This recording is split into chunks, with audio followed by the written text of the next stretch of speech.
ఇంకెన్ని రోజులు దాచిపెడతావో చూద్దాం నీ హీరోని. తను చాలా బిజీ పర్సన్ అండ్ లండన్ లో ఒక పెద్ద బిజినెస్ మ్యాన్. సాగర్ ఆ ఇంట్లో ఒక ఇల్లరికపు అల్లుడిగా ఉండిపోయాడు.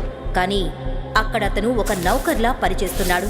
ఇదిగోవే నా హీరో ఫస్ట్ యానివర్సరీకి ఇచ్చిన డైమండ్ నెక్లెస్. అఖిల నేనంత డబ్బు నా కల్లో కూడా చూడలేదు. అంత కాస్ట్లీ గిఫ్ట్ నేను ఎలా తీసుకురాగలను? అది నన్ను పెళ్లి చేసుకోక ముందు ఆలోచించుండాల్సిందే. ఒక మగాడి వయ్యుండి కనీసం తన భార్య అడిగిన గిఫ్ట్ తీసుకురాలేవా? ఛీ! ఏంటి జిమ్మిచూ శాండిల్సా? ఇవి 10 lakhs పైనే ఉంటాయి. వీటిని నువ్వెలా తీసుకురాగలిగావు? మీ చేతిలో ఉంది కదా ఆ బాక్స్, జిమిచో శాండల్స్ వాళ్ళది. ఇండియాలో ఇదొక్క పీస్ మాత్రమే ఉంది. సాగర్ ఒకవేళ కోటీశ్వరుడైతే మరి పనివాడిలా అత్తారింట్లో ఎందుకుంటున్నాడు? సాగర్ గురించిన నిజం అఖిలకు తెలిస్తే ఏం జరగనుంది? అసలు సాగర్ పెళ్లి అఖిలతో ఎందుకు జరిగింది? కోట్లకు అధిపతి, సిటీలోనే one of the top business man ఎందుకు వెంటాడుతున్నారు?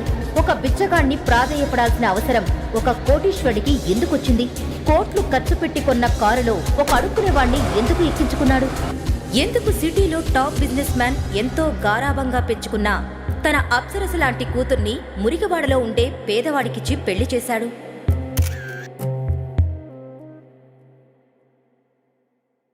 ఆ పేదవాడి వెనక ఉన్న అసలు నిజం తెలియగానే ఎందుకు సిటీలోని ధనవంతులంతా వణికిపోయారు?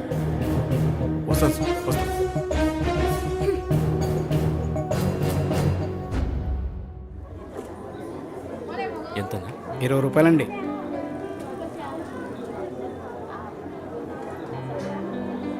ఒక 3 మూరలు మల్లెపూలు కట్టండమ్మా.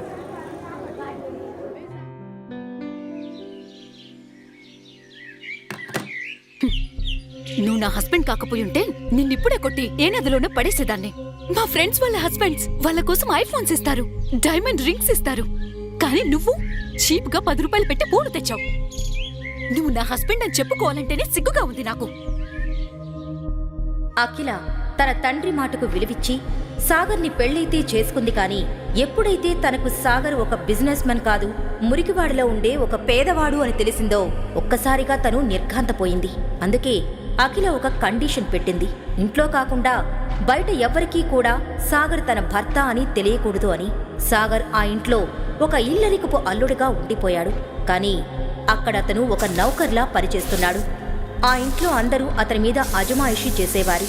ఆ ఇంట్లో తనకు సరైన తిండే కాదు, ఉండడానికి ఒక రూమ్ కూడా ఇవ్వలేదు. అప్పుడప్పుడు హాల్లో కార్పెట్ మీద లేదంటే పెట్ కోసం ఏర్పాటు చేసిన రూమ్లో పడుకునేవాడు.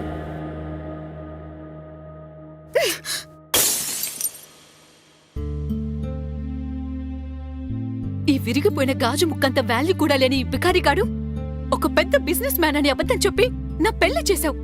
ఎందుకు డాడ్? దాని బదులు నువ్వింకో ఫారెన్ బ్రీడ్ కుక్క పిల్లని గిఫ్ట్ గా ఇచ్చినా సరిపోయేది. కనీసం ఈ సొసైటీలో ఒక స్టేటస్ అయినా ఉండేది. అఖిల తనని ఒక కుక్క కన్నా హీనంగా చూస్తుందని, ఆ కుక్కకిచ్చే వాల్యూ కూడా తనకివ్వట్లేదని, తను ఏం చేసినా చేదరించుకుంటుందని, అసలు తనంటేనే అసహ్యించుకుంటుందని తెలిసినా సాగర్ తన గతం గురించి ఒక్క మాట కూడా చెప్పకుండా ఎందుకు మౌనంగా భరిస్తున్నాడు? బ్రతుమలాడి మరీ అల్లుడిగా చేసుకున్న అఖిల తండ్రి సాగర్ని తన కూతురు పనివాడిలా చూస్తున్నా సైలెంట్ గా ఎందుకున్నాడు? కుక్క కన్నా హీనమైన ఈ ఇల్లరికపు అల్లుడు బ్రతుకుని ఎందుకు సాగర్ భరిస్తున్నాడు? అఖిల తన పెళ్లి ఫారిన్లో జరిగిందని తన ఫ్రెండ్స్తో చెప్పింది. తన హస్బెండ్ లండన్లో ఒక పెద్ద బిజినెస్ మ్యాన్ అని చెప్పి కవర్ చేసింది. అఖిల ఫ్రెండ్స్ ఎప్పుడైనా వాళ్ళ హస్బెండ్స్ ఇచ్చిన కాస్ట్లీ గిఫ్ట్స్ చూపించినప్పుడు తన మనసులోనే బాధపడేది. సర్లేవే, పెళ్లికెలాగో పిలవలేదు, అట్లీస్ట్ మీ హస్బెండ్ అయినా చూపిస్తావా? లేకపోతే అలా హడావుడిలో అయిపోయింది యార్. తను చాలా బిజీ పర్సన్ అండ్ లండన్ లో ఒక పెద్ద బిజినెస్ మ్యాన్. అసలు ఇండియా వచ్చి పెళ్లి చేసుకునేంత టైం కూడా లేదప్పుడు. అందుకే మా పెళ్లి లండన్ లోనే వెరీ లిమిటెడ్ ఫ్యామిలీ మెంబర్స్ తో అలా జరిగిపోయిందే. ఇంకెన్ని రోజులు దాచిపెడతావో చూద్దాం నీ హీరోని. ఇదిగోవే నా హీరో ఫస్ట్ యానివర్సరీకి ఇచ్చిన డైమండ్ నెక్లెస్. ఒకసారి వ్యాలంటైన్స్ డే రాబోతుందని సాగర్ ఎంతో ప్రేమగా అఖిల కోసం రెడ్ రోజెస్ తీసుకోవాలనుకున్నాడు.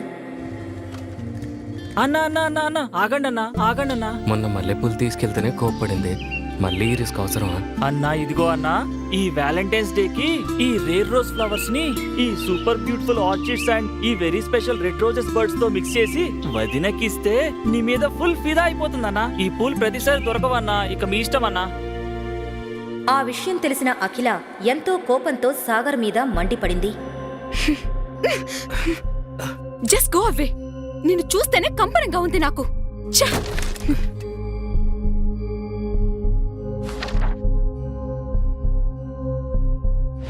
ఇదిగోవే నా హీరో ఫస్ట్ యానివర్సరీకి ఇచ్చిన డైమండ్ నెక్లెస్. సాగర్, సాగర్ ఎక్కడున్నావు? ఆ. ఇందాక నువ్వే వెళ్ళిపోమన్నావు కదా అఖిల. 100 అంటాను నా మూడ్ స్వింగ్స్ బట్టి. నిన్ను పెళ్లి చేసుకున్నాక నా లైఫ్ లో ఎలాగో పెద్ద స్వింగ్స్ ఏం లేవు గాని నా దరిద్రానికి ఈ మూడ్ స్వింగ్స్ ఒకటొచ్చాయి. సేమ్ నీలానే, దమ్మిడి ఖర్చు లేకుండా. సరే విను, నీకు 2 days మాత్రమే టైం ఉంది. ఏదైనా సరే వ్యాలంటైన్స్ డేకి నాకొక కాస్ట్లీ గిఫ్ట్ కావాలి. దాని కాస్ట్ మినిమం 1 lakh అయినా ఉండాలి. గిఫ్ట్ తీసుకురాలేకపోయావనుకో ఏదైనా రన్నింగ్ ట్రైన్ ఎదురుగా వెళ్ళి చావు. కనీసం నాకు పట్టిన దరిద్రమైన వదిలిపోతుంది. అఖిల, నేనంత డబ్బు నా కల్లో కూడా చూడలేదు. అంత కాస్ట్లీ గిఫ్ట్ నేను ఎలా తీసుకురాగలను? అది నన్ను పెళ్లి చేసుకోక ముందు ఆలోచించుండాల్సిందే. ఒక మగాడి వయ్యుండి కనీసం తన భార్య అడిగిన గిఫ్ట్ తీసుకురాలేవా? ఛీ! అఖిల మాటలకు సాగర్ మనసు చివుక్కుమంది. ఏమీ మాట్లాడలేక అక్కడ నుండి వెళ్ళిపోయాడు. 2 రోజుల తర్వాత వ్యాలంటైన్స్ డే రోజు సాగర్ అఖిల దగ్గరకు వచ్చి ఒక గిఫ్ట్ బాక్స్ తన చేతిలో పెట్టాడు. అఖిల ఎంతో అసహనంగా ఆ బాక్స్ను ఓపెన్ చేసింది. అంతే, ఆ బాక్స్లో ఉన్న గిఫ్ట్ చూసి ఒక్కసారిగా షాక్ అయింది. ఏంటి? జిమ్మీ చూ శాండిల్సా? ఇవి 10 lakhs పైనే ఉంటాయి. వీటిని నువ్వెలా తీసుకురాగలిగావు? అఖిల, ఆ ఒరిజినల్ అనుకుంటున్నావా? డూప్లికేట్ అవి అని సాగర్ అనగానే అఖిల ఎంతో డిసప్పాయింటింగ్గా ఆ శాండిల్స్ని రూంలో పెట్టింది. కానీ వాటి క్వాలిటీ చూసి అఖిలకి ఎందుకో సాగర్ మీద కొంచెం అనుమానం వచ్చింది. ఎందుకంటే ఆ శాండిల్స్ చూడటానికి అచ్చం ఒరిజినల్విగానే ఉన్నాయి. తర్వాత రోజు అఖిల ఆ శాండిల్స్ షోరూంకి వెళ్ళింది. వెళ్ళగానే అక్కడున్న సేల్స్ గర్ల్ అఖిలని చూసి, మేడం, మీరు అగ్నిహోత్రి సార్కి ఫ్రెండా? మిస్టర్ అగ్నిహోత్రి? అతను అగ్నిహోత్రి కంపెనీస్ కి వారసుడు కదా. ఇప్పటి వరకు అతన్నెవరూ చూడనేలేదు. పెద్ద పెద్ద వాళ్ళు కూడా అతని అపాయింట్మెంట్ కోసం చూస్తూ ఉంటారు. అతను ఎలా ఉంటారో కూడా తెలీదు. కానీ నువ్వెందుకలా అడిగావు? మేడం, మీ చేతిలో ఉంది కదా ఆ బాక్స్, జిమిచో శాండల్స్ వాళ్ళది. అవి చాలా స్పెషల్ ఎడిషన్ శాండల్స్. ఇలాంటి కటింగ్, డిజైన్, ఆ లోగో ఇవన్నీ డూప్లికేట్ చేయడం ఇంపాసిబుల్. ఇండియాలో ఇదొక్క పీస్ మాత్రమే ఉంది. అది నిన్న మిస్టర్ అగ్నిహోత్రి సార్ కొన్నారు. అంటే సాగరేనా ఆ మిస్టర్ అగ్నిహోత్రి? లేక సాగర్ ఏమైనా ఆ శాండిల్స్ దొంగతనం చేశాడా? బికారి అయిన సాగర్కు ఎక్కడి నుండి వచ్చాయి ఆ శాండిల్స్? సాగర్ వెనక ఉన్న అసలు నిజం ఏంటి? అతను నిజంగా డబ్బున్నవాడైతే ఇలా ఎందుకు ఇల్లరికపు అల్లుడుగా ఉంటున్నాడు? ఈ ప్రశ్నలన్నీ అఖిల మైండ్లో తిరుగుతూ ఉన్నాయి. కానీ ఆమెకింకా అనుమానమే.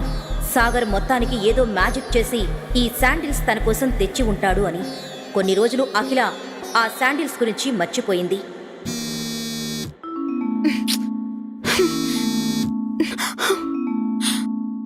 అయ్యో బాబోయ్! ఒకరోజు ఉదయం సాగర్ ఇంట్లోకి కూరగాయలు తేవడానికి బయటకు వెళ్ళాడు. అప్పుడు అఖిల హడావిడిగా రెడీ అయి హాల్లోకి వచ్చి కోపంగా అరవడం మొదలుపెట్టింది. మమ్మీ, సాగర్ ఎక్కడా? ఈ మనిషి కరెక్ట్గా అవసరం ఉన్నప్పుడే కనిపించడు. నేనివాళ తన్ని నాతో పాటు ఆఫీస్కి తీసుకెళ్దామనుకుంటున్నాను. కానీ ఈ మహానుభావుడేమో ఇంట్లో లేడు. అలా అఖిల సాగర్ గురించి మాట్లాడుతుండగా అప్పుడే అక్కడికి వచ్చాడు సాగర్. ఇప్పుడు వీణ్ణి ఆఫీస్కి తీసుకెళ్దాం అవసరమా? నువ్వుండు మమ్మీ. సాగర్, ఎక్కడికెళ్ళిపోయావు? నేనివాళ నీకు ఒక చివరి అవకాశం ఇస్తున్నాను. నువ్వు నాతో పాటు ఆఫీస్కొచ్చి అక్కడేదో ఒక పని చెయ్యి. ఇక్కడే ఇంట్లో ఉంటే నువ్వు పని దొంగవైపోతున్నావు. ఇక త్వరగా పద, నీ మూలన నాకు కూడా లేట్ అయిపోతుంది. ఒక 2 నిమిషాలు అఖిల, వచ్చేస్తాను. పెళ్ళైన 2 సంవత్సరాలలో అఖిల నన్ను మొదటిసారి తనతో రమ్మంది. తనకు నా మీద ఎంత కోపం ఉన్నా లోపల మాత్రం ప్రేమే. ఈ ఛాన్స్ మిస్ చేసుకోవద్దు. అట్లీస్ట్ తను ఇంప్రెస్ అయ్యేలా వెళ్ళాలి.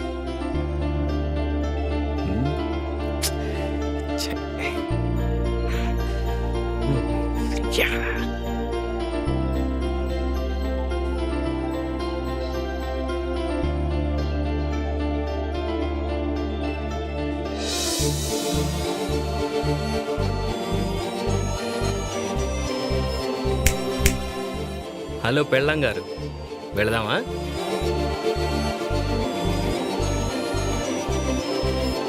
ఐప్యాడ్ కూడా.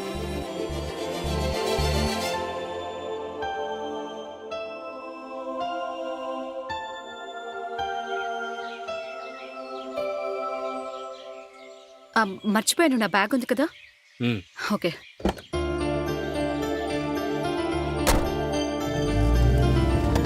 అఖిల ఇంకా సాగర్ కొంచెం సేపటికి అఖిల వాళ్ళ ఆఫీస్కి వెళ్లారు.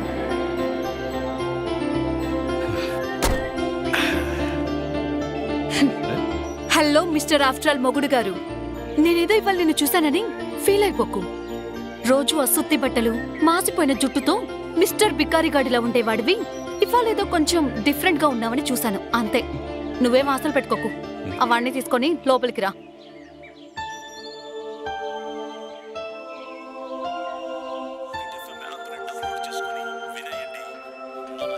హే ప్రిన్సెస్, హౌ ఆర్ యు? అసలు ఏమైపోయావు? ఎప్పటి నుంచో కలుద్దాం అనుకుంటున్నాం, ఇప్పటికిలా కుదిరిందనమాట యువరాణి గారికి. అయ్యో, యువరాని కాదు, ఏమీ కాదు, ఏదో పని ఒత్తిడి వల్ల అలా అయిపోయింది, అంతే. Oh okay okay. By the way, I have something for you. Surprise! Wow, చూడు నీకోసం ఏం తెచ్చాను. సభ్యసాచి లెహంగా దీపికా పదుకొని తన వెడ్డింగ్ లో కట్టుకుంది కదా, సేమ్ టు సేమ్ బ్రాండ్. నీకోసం స్పెషల్ గా తెప్పించా. ఇది మన రమ్య వెడ్డింగ్ లో కట్టుకో, అదిరిపోతుంది. వావ్, ఇది నా కోసం తెచ్చావా? This is so lovely. Thank you so much for the gift. వీటి గురించి థ్యాంక్ యూ ఎందుకు అఖిల? నీ ముందు ఇలాంటివి చాలా చిన్నవి. నా ఫ్రెండ్స్ నాడికి స్పెషల్ గా తెప్పించాను. జస్ట్ ఒక 20 lakhs అయిందంతే. ఓ మై గాడ్, 20 లక్షలా? Thank you so much again. ఇంకా పెళ్లిలో అందరూ నా గురించే మాట్లాడుకుంటారు. అఖిల సభ్యసాచి లెహంగాలో సెలబ్రిటీలా ఉందని. కరెక్ట్ గా చెప్పావు. నువ్వేమన్నా సెలబ్రిటీ కన్నా తక్కువ ఏంటి? అఖిల, ఈ లెహంగా డూప్లికేట్, ఒరిజినల్ కాదు. రే, ఏం మాట్లాడుతున్నావురా? నిన్ను చూస్తూనే అర్థమవుతుంది. ఒక బ్రాండెడ్ షర్ట్ కూడా కొనుక్కునే స్తోమతలో లేవు. దీని డూప్లికేట్ అంటావా? సభ్యసాచి పేరన్నా విన్నావా? ఈ లెహంగాని బ్రాండెడ్ కాదంటావా? హౌ డేర్ యు డర్టీ పకారి! రాణా ఏదో చెప్పబోయేలోపు సాగర్ అతన్ని ఆపి ఇలా అన్నాడు.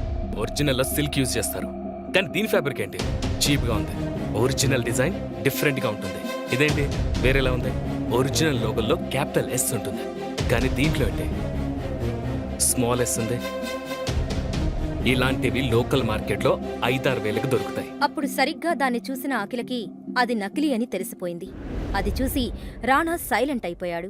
దాన్ని కవర్ చేయడానికి ఇలా అన్నాడు. నా friend, I think by mistake something like prank అనుకుంటా. నేను నీకోసం ఒరిజినలే ఆర్డర్ చేశాను అఖిల. అయినా నేను నీకు డూప్లికేట్ ఎందుకు ఇస్తాను చెప్పు? I mean, oh I just got a call. నేను ఇప్పుడే వెళ్ళేసి. Hello, okay okay. అరే, కొంచెం ఉంటే దొరికిపోయావంట్రా. కరెక్ట్ టైం కాల్ చేశావు. అఖిల, నేను నీకు ఇప్పటి వరకు ఎలాంటి సలహాలు ఇవ్వలేదు, కానీ ఇప్పుడు చెప్తున్నాను విను. ఈ రానగాడు నీకు డూప్లికేట్ గిఫ్ట్స్ ఇచ్చి మ్యానిపులేట్ చేయడానికి ట్రై చేస్తున్నాడు. నేను నీకు మాటిస్తున్నాను, ఏదో ఒక రోజు ఖచ్చితంగా ఒరిజినల్ బ్రాండ్ గిఫ్ట్ తీసుకొచ్చి నీకు ఇస్తాను. వాడి కోసం ఎంత కష్టమైనా సరే నేను భరిస్తాను. సాగర్ మనసులో ఉన్నదంతా అఖిల ముందుంచి తన సమాధానం కోసం కూడా ఎదురు చూడకుండా ఆ క్యాబిన్లో నుండి బయటకు విసవిసా వెళ్లిపోయాడు. పెళ్ళైన 2.5 ఏళ్లలో మొదటిసారిగా సాగర్ నా గురించి పట్టించుకున్నట్లు అనిపిస్తుంది. రానా లాంటి వాళ్ళ నుంచి కాపాడుతున్నట్టు ఒక మంచి సెక్యూర్డ్ ఫీలింగ్. ఏంటో ఫస్ట్ టైం నాకు ఇలా అనిపిస్తుంది. సాగర్ని నా నుంచి దూరంగా ఉంచి తప్పు చేశానా? Excuse me madam.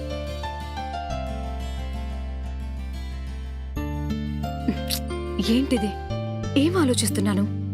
రానా నా బిజినెస్ పార్ట్నర్, పెద్ద కోటీశ్వరుడు, బిజినెస్ వరల్డ్లోనే కింగ్ అతను, నా కంపెనీకి ఇన్వెస్టర్ కూడా. సాగర్ ప్రవర్తన మూలంగా రానా ఇన్వెస్ట్ చేయకపోతే ఏంటి పరిస్థితి? సాగర్ మూలంగా నేను ఇన్నేళ్ల నా కష్టాన్ని వృధా కానివ్వను. ఇప్పుడు కంపెనీ కోసం సాగర్ కన్నా రానా ముఖ్యం. Thank you madam. సాగర్, ఏంటి పిచ్చి పనులు? అసలు నా మీద నీకే హక్కుందని పనికిమాలి సలహాలిస్తున్నావు? నీకంత ధైర్యమా? ఏదో ఒక్కరోజు కొంచెం స్పేస్ ఇచ్చి నాతో ఆఫీస్కి తీసుకొస్తే ఇంత ప్రాబ్లం క్రియేట్ చేశావు. నిన్ను ఆఫీస్కి తీసుకొచ్చి తప్పు చేశాను. అఖిల మాటలకు సమాధానం కూడా చెప్పలేదు సాగర్. ఇంతలో కోపంతో రగిలిపోతున్న రాణా బయటకు వచ్చి ఆవేశంగా, రే బికారి, ఆగక్కడ. ఏరా, ఎన్నిసార్లు పిలవాలరా? వినిపించట్లేదా? చెవుడొచ్చిందా? నా ముందే నేనిచ్చిన గిఫ్ట్ గురించి అలా మాట్లాడతావా? నీ మొహానికి డూప్లికేట్ కొనే స్థాయి కూడా లేదు, నన్నంటావా?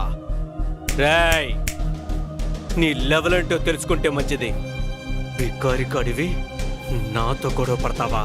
నాతో గొడవ పడతారా?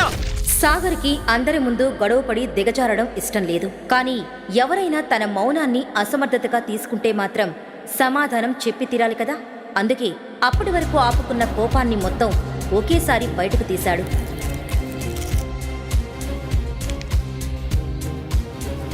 మొదటిది, నీ ముందు నిలబడిందో చూసావా? తను నా భార్యరా. నువ్వు తనకి ఎంత దూరంగా ఉంటే నీకంత మంచిది. రెండోది, నా భార్యకి నీలాంటి వాడి దగ్గర నుంచి గిఫ్ట్ తీసుకోవాల్సిన అవసరం లేదు, తనకి నేనే తీసుకొచ్చేస్తాను. ఇక మూడోది, ఒరిజినల్ తీసుకొచ్చే స్తోమత లేనప్పుడు మూసుకుని ఉండాలి. అర్థమైందా రాజా? ఆఫీస్ నుండి బయటకు వచ్చిన సాగర్కు మనసు ఎంతో తేలికగా అనిపించింది. ఇంతలో ఉన్నట్టుండి సాగర్ మొబైల్ రింగ్ అయింది. సాగర్ ఫోన్ లిఫ్ట్ చేశాడు. మీ కాల్ కోసం వెయిట్ చేస్తున్నాను. సార్, ఈరోజు ఒక స్పెషల్ పర్సన్తో మీకు మీటింగ్ అరేంజ్ చేశాను. అడ్రస్ మీకు వాట్సాప్ చేశాను సార్. మీరు ఒకసారి కలిస్తే బాగుంటుందని నేను అనుకుంటున్నాను. ఇది 200 కోట్ల రూపాయల డీల్ సార్. మీరు ఆ డీల్ ఫైనల్ చేసేదాకా మనం ఈ ప్రాజెక్ట్ని తీసుకోలేం సార్. నాకు ఎవ్వరిని కలవడానికి ఎటువంటి ఇబ్బంది లేదు, అర్థమైందా? కానీ మీరు నా 2 కండిషన్స్కి ఓకే చెప్తేనే. ఒకటి, సవ్యసాచి నుంచి అర్జెంటుగా నాకు ఒక లెహంగా కావాలి. దాని కాస్ట్ మినిమం ₹1,00,00,000 అయి ఉండాలి. రెండోది, నేను మీకు ఇప్పుడు వాట్సాప్ చేస్తున్నాను, అది కూడా అంతే ముఖ్యమైనది. ఈ 2 పనులు అర్జెంటుగా జరిగిపోవాలి, ఓకే?